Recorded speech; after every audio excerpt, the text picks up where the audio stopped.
ሰላም ጤና ይስጥልን ተመልካቾቻችን የአፍሪካ ሬኔሳንስ ቴሌቪዥን ዜናዎች ከዚህ በማስከተል ይቀርባሉ። በቅድሚያ አርዕስተ ዜናዎቹን እንሆ። የባህር በር የማግኘት እድሉ እንዳለን አምናለሁ ሲሉ አምባሳደር ዲና ሙፍቲ ተናገሩ። IMF ለኢትዮጵያ $261 ሚሊዮን እንዲለቀቅ የባለሙያዎች ደረጃ ስምምነት ላይ ደረሰ። ትራምፕ ጎልድ ካርድ የተሰኘ የመኖሪያ ፍቃድ ለውጭ ባለሀብቶች በ155 ሚሊዮን ብር መሸጥ ጀመሩ።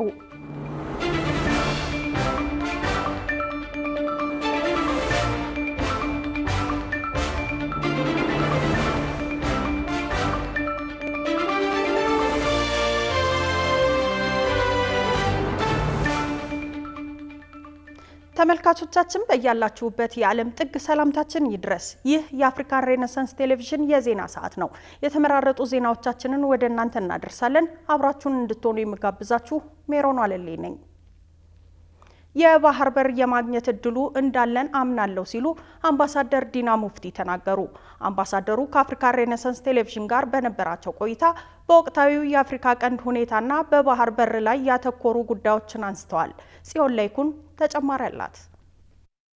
ያለፉትን ከ40 የሚበልጡ ዓመታት በተለያዩ አይነት የስልጣን ደረጃዎች እንዲሁም በተለያዩ ሀገራት በዲፕሎማሲው መድረክ በሰፊው ሰርተዋል። አምባሳደር ዲና ሙፍቲ ከኢትዮጵያ ጋር የዘመናት ቁርሾ ባላት ግብጽ ምድርም ኢትዮጵያን በመወከል በግብጽ የኢትዮጵያ ኤምባሲ አምባሳደር ሆነው ለዓመታት ሰርተዋል። ታዲያ አምባሳደሩ የግብጽ መንግስታት የዘመናት ኢትዮጵያ ተኮር ዲፕሎማሲ ሲገልጹት ለኢትዮጵያ በየጊዜው አጀንዳ አያጡም ይሉታል። ኢትዮጵያ ዙሪያ ወይም በኢትዮጵያ ውስጥ ከሚፈጠሩ ነገሮች ከብዙዎቹ ጀርባም የግብጽ እጅ እንዳለ በትም ተናግረዋል። ለረጅም ዓመታት በአባይ ወንዝ ከዚያም በህዳሴው ግድብ ጉዳይ ኢትዮጵያ ላይ ብዙ ድርጊቶችን ሲተገብሩ ቆይተው አሁን ደግሞ አጀንዳቸውን ወደ ቀይ ባህር ማዞራቸውንም ይገልጻሉ።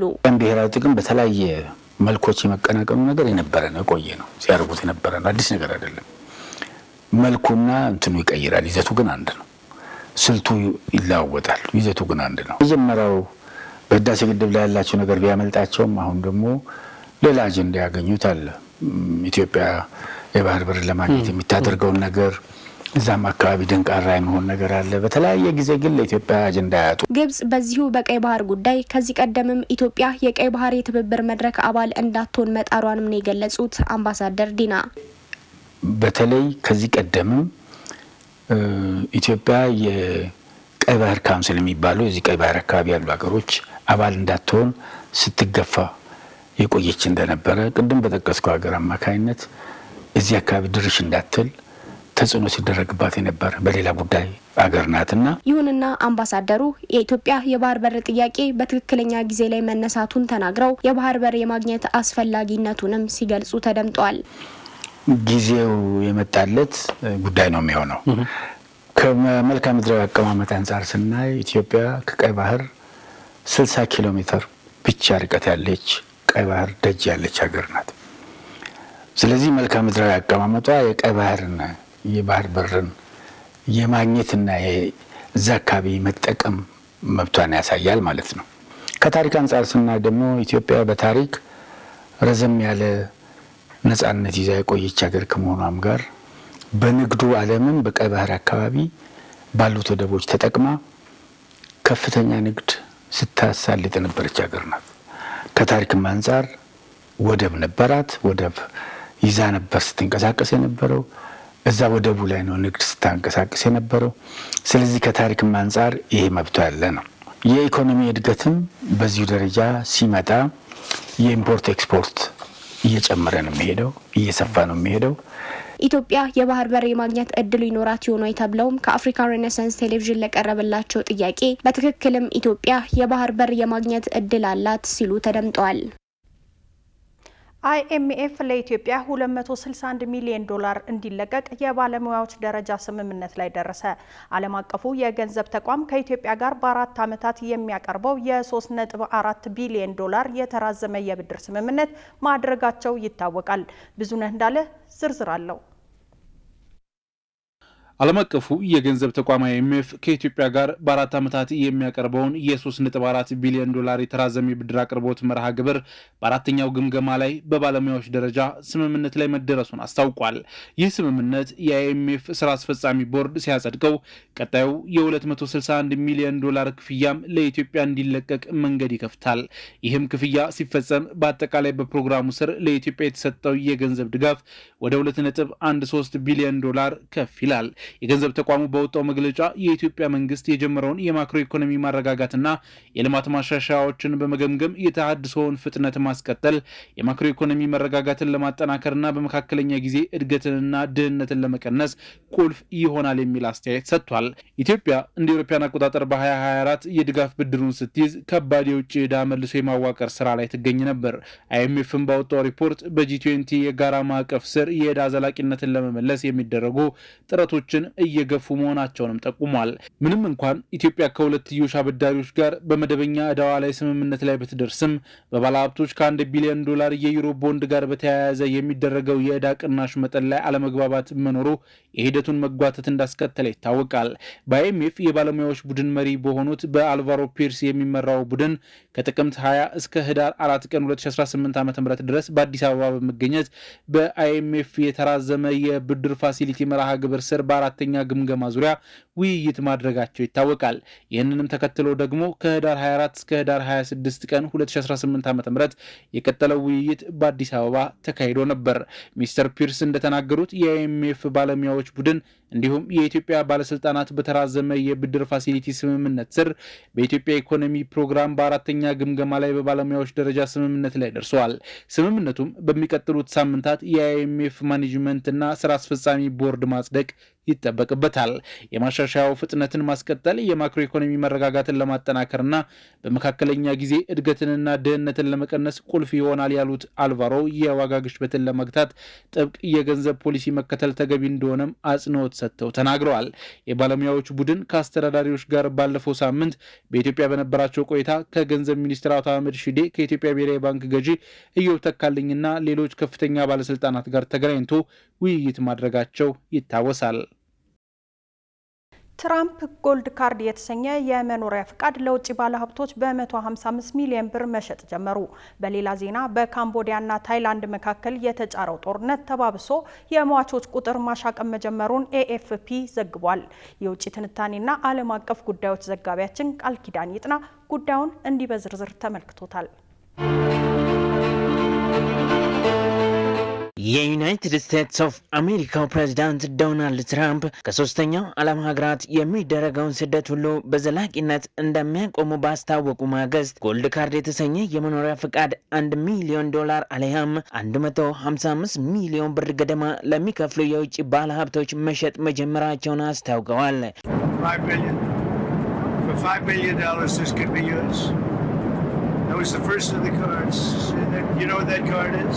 ይህንን ቪዛን ለማግኘት የሚያመለክቱ ግለሰቦች ብቁ መሆናቸው በሚገባ ታይቶ ከተረጋገጠ ቀጥታ ዜግነት ማግኘት የሚችሉበትን መንገድ ይከፍትላቸዋል የተባለ ሲሆን ትራምፕም በማህበራዊ ሚዲያ ገጻቸው ላይ እጅግ የሚያስደንቅ ነገር ታላላቅ የአሜሪካ ኩባንያዎቻችን በስተመጨረሻም አቻ የማይገኝለት ተሰጧቸውን ጠብቀው ማቆየት ይችላሉ ሲሉ ጽፈዋል። ይህ የቪዛ አይነት ይፋ የሆነው የትራምፕ አስተዳደር ህገወጥ ስደተኞች ላይ የሚወስደውን እርምጃ አጠናክሮ በቀጠለበት ሁኔታ ሲሆን ከዚህ በተጨማሪ አስተዳደሩ የስራ ቪዛ ለማግኘት የሚከፈለውን ገንዘብ ከፍ ሲያደርግ ሰነድ አልባ ስደተኞችን ወደ ሀገራቸው እየመለሰ ባለበት ወቅት ነው። እንደዚሁም ደግሞ ትራምፕ የጉዞ እገዳ ከጣሉባቸው 19 ሀገራት የመጡ ስደተኞች ማመልከቻዎቻቸው እንዲቆም ማድረጋቸው የቅርብ ጊዜ ትውስታ ሲሆን አስተዳደሩ በተጨማሪ በፕሬዝዳንት ጆ ባይደን የስልጣን ዘመን የተሰጡ የመኖሪያና የስራ ፈቃዶችን ዳግም እፈትሻለሁ በሚል የትኛውም የጥገኝነት ጥያቄ ያቀረቡ ግለሰቦች ላይ የሚሰጠው ውሳኔ እንዲቆም ማድረጉ አይረሳም። ትራምፕ በመስከረም ወር ለውጭ ሀገር ዜጎች የሚሰጠው የስራ ቪዛ አመልካቾች $100,000 እንዲከፍሉ የሚያደርግ ትዕዛዝ መፈረማቸው የተነገረ ሲሆን ይህ ውሳኔ የውጭ ሀገር ተማሪዎችንና የቴክኖሎጂ ኩባንያዎችን ያስደነገጠ እንደነበር AFP ዘግቧል። ዋይት ሀውስ በኋላ ላይ ክፍያው አዲስ አመልካቾች ላይ ብቻ ተግባራዊ እንደሚደረግ ገልጾ ነበር። ጎልድ ካርድ የተሰኘው አዲሱ የቪዛ አይነት ባለፈው ዓመት የካቲት ወር መጀመሪያ ላይ ይፋ ሲሆን በርካታ ትችቶች ቀርበውበት እንደነበር የሚታወስ ሲሆን አንዳንድ ዲሞክራቶች ጥቂት ቱጃሮችን ፍትሐዊ ባልሆነ መንገድ የሚጠቅም ነው ሲሉ ነቅፈውታል። ትራምፕ ይህንን እቅዳቸውን ሲናገሩ ቪዛውን ከግሪን ካርድ ጋር ተመሳሳይ ነው ብለው የነበረ ሲሆን ይህም የተለያየ የገቢ ደረጃ ያላቸው ስደተኞች በአሜሪካ በቋሚነት ለመኖርና ለመስራት የሚችሉበትን እድል ይፈጥራል የሚል ነበር። በሌላ ዜና በካምቦዲያና ታይላንድ መካከል የተጫረው ጦርነት ተባብሶ የሟቾች ቁጥር ማሻቀብ መጀመሩን ኤኤፍፒ ዘግቧል። ሁለቱ የደቡብ ምስራቅ እስያ ተጎራባቾች ካምቦዲያና ታይላንድ ድንበር ላይ የገቡበት ውጊያ እያሻቀበ የመጣ የሰዎች ሕይወት መጥፋትና መፈናቀል ያስከተለ ሲሆን ከስፍራው እየወጡ ያሉ ዘገባዎች እንዳመለከቱትም በአካባቢው በቀጠለው የከባድ መሳሪያ ተኩስ በርካታ ሲቪሎችና ወታደሮች ሕይወታቸውን እያጡ ነው። የድንበር ውጥረቱ እንደገና ማገርሸቱ በሁለቱ ጎረቤት ሀገራት መካከል ያለውን የቆየ የግዛት ይገባኛል ውዝግብ ያባባሰው ሲሆን በተለይም በጥንታዊ የቤተ መቅደስ ቦታዎች ዙሪያ ያለው አለመግባባት ዋነኛው ነው ተብሏል። እንደ ኤኤፍፒ ዘገባ ውጊያው መጠናከሩን ተከትሎ በመቶ ሺዎች የሚቆጠሩ ሰዎች ከቤተሰቦቻቸው ጋር ተፈናቅለው እንዲሰደዱ ሆነዋል። ዓለም አቀፉ ማህበረሰብ ሁኔታው እንዳይባባስ አስቸኳይ የተኩስ አቁም እንዲደረግ እየጠየቀ ሲሆን አንዳንድ ሀገራትና ድርጅቶችም በሁለቱ ወገኖች መካከል ድርድር እንዲጀመር የሽምግልና ጥረት እያደረጉ ነው። ማሌዥያና በፕሬዝዳንት ዶናልድ ትራምፕ ጥረት የተኩስ አቁም ስምምነት ላይ ደርሰው የነበሩት ሁለቱ ሀገራት ወደ አዲስ ግጭት ያመሩት ባለፈው ሳምንት ሲሆን የተኩስ አቁሙን በመጣሰም እርስ በርስ መካሰሳቸውን ቀጥለዋል። ግጭቱ ለደቡብ ምስራቅ እስያ ቀጠና ሰላምና መረጋጋት አሳሳቢ ስጋት መሆኑን የፖለቲካ ተንታኞች እየገለጹ ሲሆን የአሜሪካው ፕሬዝዳንት ዶናልድ ትራምፕ ግጭቱን ለማብረድ ያደርጉታል ተብሎ ቃል የተገባው የስልክ ጥሪ በጉጉት እየተጠበቀ መሆኑንም አዣንስ ፍራንስ ፕሬስ ዘግቧል። አዲስ አበባ የቤት ኪራይ ውድ ከሚከፈልባቸው 10 የአፍሪካ ከተሞች አንዷ መሆኗ ተነገረ። አዲስ አበባ እንደ አውሮፓውያን አቆጣጠር በ2025 መገባደጃ ከፍተኛ የቤት ኪራይ ከሚከፈልባቸው 10 የአፍሪካ ከተሞች መካከል መመደቧ ተገልጿል። ሩሃ ግርማ ተጨማሪ አላት። አዲስ አበባን ጨምሮ ትልልቅ በምንላቸው የኢትዮጵያ ከተሞች ካሉባቸው በርካታ ችግሮች መካከል የመኖሪያ ቤት እጦት በቀዳሚነት ሊጠቀስ ይችላል። በተለይ አዲስ አበባን በመሰሉ ከፍተኛ የሕዝብ ክምችትና የተጠጋጋ ኑሮ ባሉባቸው ከተሞች ደግሞ ቤት ማግኘት እጅግ ፈታኝና አዳጋች እየሆነ ነው። በመሆኑም አብዛኛው ነዋሪ ቤት ተከራይቶ የሚኖር ሲሆን የቤት ኪራይ ጣሪያም እየጋሸበ ኑሮን ማክበዱ ተደጋግሞ የሚታይ ነው። በዚህም አዲስ አበባ በአውሮፓውያን አቆጣጠር በ2025 መገባደጃ ከፍተኛ የቤት ኪራይ ከሚያስከፍሉ 10 የአፍሪካ ከተሞች መካከል መመደቧን ቢዝነስ ኢንሳይደር ዓለም አቀፍ የኦንላይን ዳታቤዝ የሆነው የኑምቤኦ መረጃን ዋቢ በማድረግ ዘግቧል። ቢዝነስ ኢንሳይደር አፍሪካ በዘገባው የአዲስ አበባ ከተማ የኪራይ መረጃ ጠቋሚ 22 ሆኖ የተመዘገበ ሲሆን በዓለም አቀፍ ደረጃ 202ኛ ላይ ተቀምጣለች። በዚህም ለመኖሪያ ቤት ተከራዮች በአህጉሪቱ በጣም ውድ ከሆኑ ከተሞች መካከል አንዷ እንድትሆን አድርጓታል ተብሏል። እንደ ሪፖርቱ ከሆነም በዚህ ዓመት የቤት ኪራይ ዋጋ መጨመር በአፍሪካ ከተሞች ለሚኖሩ ነዋሪዎች ዋና ፈተና ሆኗል። ከፍተኛ የመኖሪያ ቤት ወጪዎች ግለሰቦችና ቤተሰቦች ራቅ ወዳለ ከተማ ዳርቻዎች እንዲያዘወትሩ እያስገደደ መሆኑን ገለጻው ዘግቧል። ይህም የትራንስፖርት ወጪ መጨመር፣ የጉዞ ጊዜን ማራዘምና ምርታማነትን መቀነስ ያስከትላል ብሏል። በተለይ ዝቅተኛና መካከለኛ ገቢ ያላቸው ቤተሰቦች በእጅጉ ተጎድተዋል ሲልም አክሏል። ከአዲስ አበባ በመቀጠል የደቡብ አፍሪካ ኬፕታውን ከተማ የኪራይ መረጃ ጠቋሚ 21፣ ዓለም አቀፍ ደረጃም 218 ሆኖ ሲመዘገብ ኪጋሊ ደግሞ በ16 የኪራይ መረጃ ጠቋሚ በዓለም አቀፍ ደረጃ 264ኛ ላይ ተቀምጣለች። ሪፖርቱ እንደሚያመላክተው ይህ ጫና በበርካታ ከተሞች የእኩልነትን አባብሷል። ይህም መደበኛ ያልሆኑ ሰፈራዎች እንዲስፋፉና የመኖሪያ ሁኔታ እንዲጣበብ አስተዋጽኦ በማድረግ በጤና በትምህርትና በአጠቃላይ የኑሮ ጥራት ላይ አሉታዊ ተጽዕኖ አሳድረዋል። በተመሳሳይ የንግድ ቤቶች ኪራይ መጨመርም በአነስተኛና መካከለኛ ንግዶች ላይ ከፍተኛ ጫና አሳድሯል ተብሏል። ብዙ ነጋዴዎች ወጫቸውን ለመመለስ ሲሉ ወደ ሌላ ቦታ እየተዘዋወሩ ስራቸውን ወይም ሰራተኛቸውን እየቀነሱ መሆኑም ተመላክቷል። ምንም እንኳን በስፋት እየተለመደ የመጣው ከቤት ሆኖ የመስራት አሰራር ለአንዳንድ ድርጅቶች መላ እንዲያገኙ ቢረዳም ከፍተኛ የኪራይ ዋጋ ግን ወደ ቁልፍ የንግድ ማዕከላት የመድረስ እድልን እየገደበ ይገኛል ሲል ሪፖርቱ ገልጿል። ሪፖርቱ የመንግስት ፖሊሲ ጣልቃ ገብነት አስፈላጊ መሆኑን አጽንኦት ሰጥቷል። ከነዚህም መካከል የመኖሪያ ቤት ድጎማ፣ አነስተኛ ዋጋ ያላቸው የቤት ኪራይ መስፋፋት፣ ከፍተኛ ፍላጎት ባለባቸው አካባቢዎች የንግድ ኪራይ ቁጥጥር ማድረግና የከተማ ዳርቻዎችን በተሻለ ለማገናኘት የሚያስችል የትራንስፖርት መሰረተ ልማት ማሻሻል ይገኙበታል። ክቡራትና ክቡራን ተመልካቾቻችን አሁንም የአፍሪካን ሬኔሳንስ ቴሌቪዥን ዜናዎች እንደቀጠሉ ናቸው። ወደ ቀጣዮቹ ጉዳዮቻችን ከመሻገራችን በፊት ይፋዊ የማህበራዊ ገጾቻችንን ልናስታውሳችሁ ወደድን። በቴሌቪዥን ስርጭት ያለፏችሁን ፕሮግራሞቻችንን ከ1.8 ሚሊዮን በላይ ሰብስክራይበሮች ባሉት አርትስ ቲቪ ወርልድ የዩቲዩብ ገጻችን በኩል ልትከታተሉ ትችላላችሁ። በተጨማሪም በርካታ ተከታዮችን ባፈራንባቸው በፌስቡክ፣ በቀድሞ ትዊተር እና በአሁኑ ኤክስ እንዲሁም በቲክቶክ እና ኢንስታግራም ገጾቻችን በኩል ቤተሰብ መሆን ትችላላችሁ። ከቆይታ በኋላ የመጀመሪያው የ10 ኪሎ ሜትር የጎዳና ላይ ሩጫ ውድድር የፊታችን እሁድ በመቀለ ከተማ መካሄዱን ጨምሮ የተመራረጡ ስፖርታዊ መረጃዎችን ወደ እናንተ እናደርሳለን። ይጠብቁን። አሊባባ ግሎባል ኢኒሼቲቭ በኢኮሜርስ ትምህርት ያሰለጠናቸውን ኢትዮጵያውያን ወጣቶች አስመረቀ። ኢኒሼቲቭ በኤሌክትሮኒክ ንግድ ዘርፍ ለተሰማሩ ኢትዮጵያውያን ወጣቶች ስልጠናውን የሰጠው ከዲጂታል ትራንስፎርሜሽን ኢትዮጵያ ማህበር ጋር በመተባበር መሆኑ ተገልጿል። በአሊባባ ኢንተርናሽናል ዲጂታል ኮሜርስ ግሩፕ ስር የኤሌክትሮኒክስ የዓለም ንግድ መድረክ ፕሮፌሽናል ማሰልጠኛ አካል የሆነው አሊባባ ግሎባል ኢኒሼቲቭ የዓለም የኤሌክትሮኒክ ንግድ አካል ሲሆን ሙያዊ ስልጠና በመስጠት ላይ ትኩረቱን ያደረገ ኢኒሼቲቭ መሆኑ ይነገርለታል። ድርጅቱ ለስራ ፈጣሪዎች ድንበር ተሻጋሪ የኢኮሜርስ ንግድ ተደራሽነታቸውን ለማስፋት ፈጣን የቴክኖሎጂ እድገቶችን ለማሰስና እየጨመረ ያለውን የገበያውን የአካባቢ ግንዛቤ ለመቅረፍ ስትራቴጂዎችን የሚያመላክት ሲሆን በኢትዮጵያም የድርጅቱ መስራች ጃክማ በ2011 ዓ.ም ኢትዮጵያ በመጡበት ወቅት ይህንን ማከናወን የሚያስችል ስምምነት ከተፈራረሙበት ጊዜ ጀምሮ በኤሌክትሮኒክ ንግድ ዘርፍ ለተሰማሩ ኢትዮጵያውያን ስራ ፈጣሪ ወጣቶች የኢኮሜርስ ስልጠና ሲሰጥ መቆየቱ ተነግሯል። ከዚህ በፊት ኢትዮጵያውያን ወደ ቻይና በመሄድ ይወስዱት የነበረው ስልጠና በዚህኛው ዙር ለመጀመሪያ ጊዜ እዚሁ በኢትዮጵያ ሲሰጥ መቆየቱ የተገለጸ ሲሆን ሙያዊ ስልጠናውን አጠናቀው በከፍተኛ ውጤት የተመረቁ ሰልጣኞች ወደ ቻይና ሄደው በተግባር የተደገፈ ተጨማሪ ስልጠና የሚወስዱበት እድል እንደተዘጋጀላቸው በኢትዮጵያ ፕሮጀክቱን ከኤጂአይ ጋር በትብብር የሚሰራው ዲጂታል ትራንስፎርሜሽን ኢትዮጵያ ማህበር ስራ አስፈጻሚ አባል የሆኑት ሰለሞን ሲሳይ ለአፍሪካን ሬኔሳንስ ቴሌቪዥን ገልጸዋል። እንግዲህ ይሄ ፕሮግራም ገና ከታቀደበት ጀምሮ ለመሳተፍ ያመለከቱት ሰልጣኞች ወደ 400 እና ከዛ በላይ ይሆናሉ። እንግዲህ ከዛ ደግሞ ተመርጠው እዚህ ስልጠና ፕሮግራም ውስጥ የገቡት ወደ 60 የሚሆኑ ሰልጣኞች አሉ። እነሱን እንግዲህ የተለያዩ ፕሮጀክቶች ሰጥተን አሰልጥነን ከዛ በኋላ ደግሞ ተግባራዊ ልምዶችን አድርገው ዛሬ ለመመረቅ ችለዋል።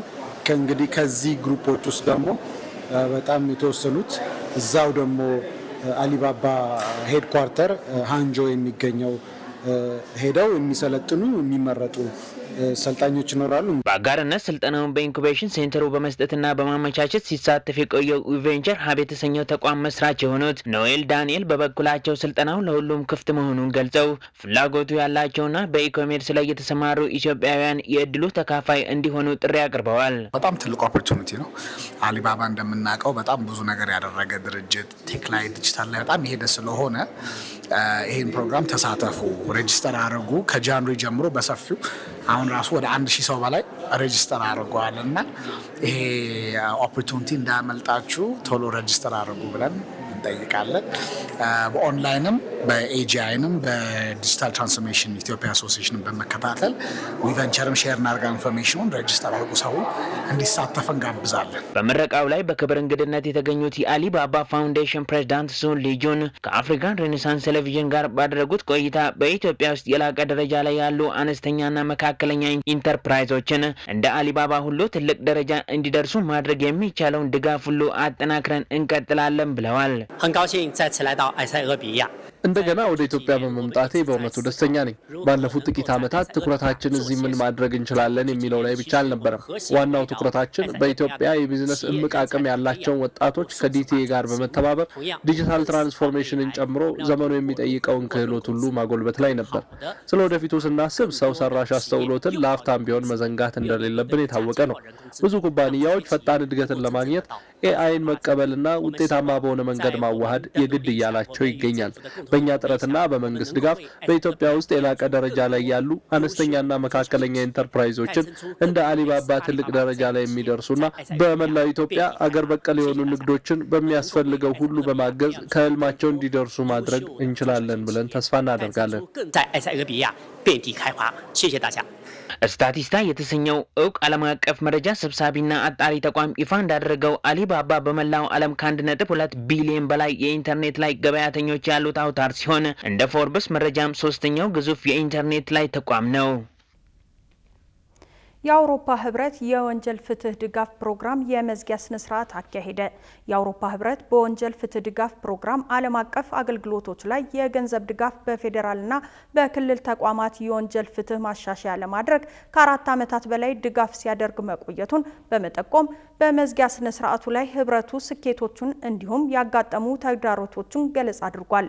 ህብረቱ በኢትዮጵያ የወንጀል ፍትህ ማሻሻያ ላይ ድጋፍ ማድረጉ በዋናነት የህግ የበላይነትንና ለሁሉም ፍትህ ተደራሽነትን ማሳደግ እንዲሁም ውጤታማነትና ተጠያቂነትን ከማሻሻልም በተጨማሪ የፍትህ ዘርፍ አቅምን ማጠናከር እንደሆነም ተመላክቷል። የአውሮፓ ህብረት በፎረንሲክ በወንጀል ትዕይንትና በክስ ላይ አተኩሮ በመስራት ከ1300 በላይ ተሳታፊዎች እንዲሁም ለ300 አሰልጣኞች ስልጠና በሀገራችን በተለያዩ ክልሎች መስጠቱን የገለጸች ሲሆን በይበልጥ በዲጂታልና በአዳዲስ ቴክኖሎጂዎችና ክህሎቶች ላይ ሲሰራ መቆየቱን ጠቁሟል። ለ3280 የህብረት ስራ የቀበሌ የልማት አመቻቾች ሲሰጥ የቆየው ሀገር አቀፍ ስልጠና ተጠናቀቀ። በዚህ ዙር ስልጠና ከ7 ክልሎች የተውጣጡ 3280 ባለሙያዎች ለ10 ተከታታይ ቀናት በአዳማ፣ ጅማ፣ ባህር ዳርና ሐዋሳ ክላስተሮች ስልጠናቸውን ተከታትለዋል። በስልጠናው ከህብረት ስራ ጋር የተያያዙ 6 ርዕሰ ጉዳዮች ላይ በተዘጋጁ ሰነዶች ላይ ገለጻዎች ቀርበው በ60 ቡድኖች ውይይት ተደርጓል። የቀበሌ የህብረት ስራ የልማት አመቻቾችን በሀገር አቀፍ ደረጃ የማሰልጠኑ አስፈላጊነት የዘርፉን ሪፎርም መሬት ለማስነካት ያግዛል ተብሏል። ህብረት ስራ ማህበራትን የገጠር ትራንስፎርሜሽንን ማሳካት የሚያስችል ሀገር አቀፍ ንቅናቄ እንደተጀመረም የገለጸው የኢትዮጵያ ህብረት ስራ ኮሚሽን ነው። ክቡራን ተመልካቾቻችን አሁን 10 ቀናት በቀሩት የአፍሪካ ዋንጫ የካሜሩን ብሔራዊ ቡድን አጥቂው ቪንሰንት አቡበከር አለመጠራቱ የሳሙኤል ኤቶ ተጽዕኖ መሆኑን መገለጹን ጨምሮ የተመራረጡ ስፖርታዊ መረጃዎችን ወደ እናንተ የምናደርስበት ሰዓት ላይ ደርሰናል። ስፖርታዊ መረጃዎቹን ባልደረባችን ዮናስ ግርማ ወደ እናንተ ያደርሳል። ከመረጃዎቹ ጋር መልካም ቆይታ። ከአፍሪካ ሬናሳንስ ቴሌቪዥን የሰዓቱን ስፖርታዊ መረጃዎች ይዘን መተናል። መረጃዎቻችንን ከሀገር ውስጥ እናስቀድማለን። የኢትዮጵያ አትሌቲክስ ፌዴሬሽን አንደኛውን የኢትዮጵያ 10 ኪሎ ሜትር የጎዳና ላይ ውድድር በመቀለ ከተማ ለማካሄድ ዝግጅቱን እንዳጠናቀቀ ገለጸ። በዓመት ውስጥ በተለያዩ የሀገሪቱ ከተሞች ውድድሮችን የሚያዘጋጀው የኢትዮጵያ አትሌቲክስ ፌዴሬሽን ትግራይ ክልል መዲና በሆነችው መቀለ ከተማ የ10 ኪሎ ሜትር ሩጫ ማዘጋጀቱን በዛሬው ዕለት በጽህፈት ቤቱ ለውድድሩ ያደረገውን ቅድመ ዝግጅቱን አስመልክቶ በሰጠው ጋዜጣዊ መግለጫ ይፋ አድርጓል። የኢትዮጵያ አትሌቲክስ ፌዴሬሽን ለመጀመሪያ ጊዜ በመቀለ ከተማ በሚያካሄደው በዚህ ውድድር ላይ እስካሁን 1 ክልልና 6 ክለቦች በአጠቃላይ 79 አትሌቶች ለመሳተፍ ምዝገባ ያከናወኑ ሲሆን ምዝገባውም እስከ ነገ እንደሚቀጥል ተገልጿል። ውድድሩን አስመልክቶ መግለጫውን የሰጡት የውድድርና ስነ ስርዓት ከፍተኛ ባለሙያ አቶ ብስራት ለጥይበሉና የፌዴሬሽኑ ከፍተኛ የኮሚኒኬሽን ባለሙያ አቶ ማሪ ነጋሽ መርጦታል። በአካባቢው ለሚገኙ አትሌቶች የውድድር ዕድል መፍጠርና ተተኪ ስፖርተኞችን ማፍራትን ዓላማው ባደረገው በዚህ ውድድር ላይ 1 ክልልና 6 ተቋማት እንደሚሳተፉ ተጠቅሷል። አትሌቲክስ ፌዴሬሽኑ ለውድድሩ ከ3 ሚሊዮን ብር በላይ ወጪ ያደርጋል የተባለ ሲሆን ከአንደኛ እስከ 8ኛ ለሚወጡ አትሌቶች የገንዘብ ሽልማት እንደተዘጋጀም ተገልጿል። የ10 ኪሎ ሜትር የጎዳና ላይ ውድድር ሲካሄድ ለመጀመሪያ ጊዜ እንደሆነ የተገለጸ ሲሆን በቀጣይ በየዓመቱ እንደሚቀጥልም ተነስቶ የዘንድሮውም ውድድር የፊታችን እሁድ ታህሳስ 5 በመቀለ ከተማ እንደሚደረግ ተገልጿል። የአምና ሊጉ አሸናፊ ኢትዮጵያ መድን በአፍሪካ ቻምፒየንስ ሊግ ጨዋታ ምክንያት ያልተጫወተውን ተስተካካይ ጨዋታ አሸነፈ። በሲቢ የኢትዮጵያ ፕሪሚየር ሊግ የሶስተኛ ሳምንት ተስተካካይ ጨዋታ ኢትዮጵያ መድን ሸገር ከተማን በጠባብ የግብ ልዩነት ማሸነፍ ችሏል። የካፍ ቻምፒየንስ ሊግ ተሳታፊ በመሆኑ ሳይጫወት ቀርቶ የነበረው ኢትዮጵያ መድን ተስተካካይ ጨዋታውን በሐዋሳ ዩኒቨርሲቲ ስቴዲየም አከናውኖ 1-0 በሆነ ውጤት ማሸነፍ ችሏል። አማኑኤል ኤርቦ የጨዋታውን ብቸኛ ግብ ያስገኘ ሲሆን የባለፈው ዓመት የሊጉ አሸናፊ ድሉን ተከትሎ ነጥቡን ወደ 12 ከፍ አድርጎ በሊጉ 12ኛ ደረጃ ላይ መቀመጥ ችሏል። በአንጋፋው አሰልጣኝ ገብረመድህን ኃይሌ የሚመራው ኢትዮጵያ መድን ከሊጉ መሪ ሲዳማ ቡና በ8 ነጥቦች አንሶ 12ኛ ደረጃ ላይ መቀመጥ ችሏል። ማንቸስተር ሲቲ ሪያል ማድሪድን ሲያሸንፍ በተመሳሳይ አርሴናል ድል ቀንቶታል። በአውሮፓ ቻምፒየንስ ሊግ የሊግ ምዕራፍ 6ኛ ጨዋታ ማንቸስተር ሲቲ ሪያል ማድሪድን በሜዳውና ደጋፊው ፊት 2-1 በሆነ ውጤት ማሸነፍ ችሏል። በሳንቲያጎ ቤርናቤው በተደረገው ጨዋታ ኮራይሊ እንዲሁም ኤርሊንግ ሃላንድ በፍጹም ቅጣት ምት የሲቲን የማሸነፊያ ግቦች አስቆጥረዋል። ማድሪድን ከሽንፈት ያልታደገች ብቸኛ ግብ ብራዚላዊው የፊት መስመር ተጫዋች ሮድሪጎ ከመረብ ማሳረፍ ችሏል። ውጤቱ ማንቸስተር ሲቲን በ13 ነጥቦች ወደ 4ኛ ደረጃ ከፍ ሲያደርግ፣ በሌላ በኩል ሪያል ማድሪድ 7ኛ ደረጃ ላይ መቀመጥ ሲችል ሽንፈቱ የሪያል ማድሪዱን ስፔናዊ አሰልጣኝ ዣቪ አሎንሶን ግን የበለጠ ጫና ውስጥ ቢከታቸውም አሰልጣኙን እንደማይባረሩ በስፋት እየተነገረ ይገኛል። በተጨማሪም ከሽንፈቱ በኋላ የሪያል ማድሪድ ተጫዋቾች ከአሰልጣኙ ጎን እንደሆኑ እየገለጹ ይገኛሉ። በሌላ የትላንት ጨዋታ ከሜዳው ውጪ ክለብ ብሩዥን የገጠመው አርሰናል 3-0 ማሸነፍ ችሏል። ኖኖ ማዱኬ 2 ግቦችን ሲያስቆጥር ብራዚላዊ የፊት መስመር ተጫዋች ጋብሪኤል ማርቲኔሊ ሌላኛውን ግብ በስሙ ያስመዘገበ ሲሆን የመስመር አጥቂው በ5 ተከታታይ ቻምፒየንስ ሊግ ጨዋታዎች ግብ ያስቆጠረ የመጀመሪያው የአርሴናል ተጫዋችም ሆኗል። 6ቱንም ጨዋታዎች በድል የተወጡት አርሴናሎች ቀጥታ ወደ ጥሎ ማለፍ ዙር ለመግባት 1 ነጥብ ብቻ ይቀራቸዋል። የሰሜን ለንደኑ ክለብ በቀጣይ ኢንተር ሚላንን በሳንሲሮ የሚገጥም ይሆናል። በሌሎች ጨዋታዎች ጁቬንቱስ ፓፎስን 2-0 ሲያሸንፍ ናፖሊ በቤኔፊካ 2-0 ተረቷል። ባየር ሊቨርኩሰን ከኒውካስትል ዩናይትድ 2-1 ሲለያዩ አትሌቲኮ ቢልባኦ ከፓሪስ ሰን ጀርመን ያደረጉት ጨዋታ 0-0 ተጠናቋል። የካሜሮን ብሔራዊ ቡድን ለአፍሪካ ዋንጫው ለተጫዋቾች ጥሪ ሲያቀርብ አጥቂውን ቪሰንት አቡበከርን አለማካተቱ እያነጋገረ ይገኛል። ተጫዋቹ በብሔራዊ ቡድኑ ስብስብ ያልተካተተው በካሜሮን እግር ኳስ ፌዴሬሽን ፕሬዝዳንትና የቀድሞ ዝነኛ አጥቂ ሳሙኤል ኤቶ ውሳኔ መሆኑ ሲገለጽ ነበር። በአፍሪካ ዋንጫው ዋዜማ የተሰናበቱት አሰልጣኝ ማርክ ብራይስ ቪሰንት አቡበከርና አንድሬ ኦናናን ሊጠሩ እንደነበር ከስንብታቸው በኋላ ተናግረው ነበር። አሁን ላይ ሳሙኤል ኤቶ ቪሰንት አቡበከር እንዳይመረጥ ያስደረጉት በብሔራዊ ቡድኑ ያላቸውን ሪከርድ እንዳይሰብር ሊሆን እንደሚችል ዘሰን ዘግቧል። ከ11 ቀናቶች በኋላ ለሚደረገው የአፍሪካ ዋንጫ ፕሬዝዳንቱ ተጫዋቹ ለብሔራዊ ቡድኑ እንዳይመረጥ ተጽዕኖ ማሳደራቸውን ዘሰን ባወጣው ዘገባ አስነብቧል። የቀድሞ ዝነኛ አጥቂ ሳሙኤል ኤቶ ለካሜሩን ብሔራዊ ቡድን ባደረጋቸው 118 ጨዋታዎች 58 ግቦችን ማስቆጠር መቻሉ የሚታወስ ሲሆን የአሁኑ አጥቂ በበኩሉ 109 ጨዋታዎችን አከናውኖ 48 ግቦችን ማስቆጠር ችሏል። ውድ ተመልካቾቻችን የአፍሪካ ሬኔሳንስ ቴሌቪዥን የሰዓቱ ዜናዎች የተከታተላችሁትን ይመስሉ ነበር። ስለሰጣችሁን ጊዜ ከልብ እያመሰገንን ከዜናዎቹ ጋር ሜሮን አለልኝ ቆይታ አድርጌያለሁ። ከቀሪ የጣቢያችን ዝግጅቶች ጋር መልካም ጊዜን ተመኘው።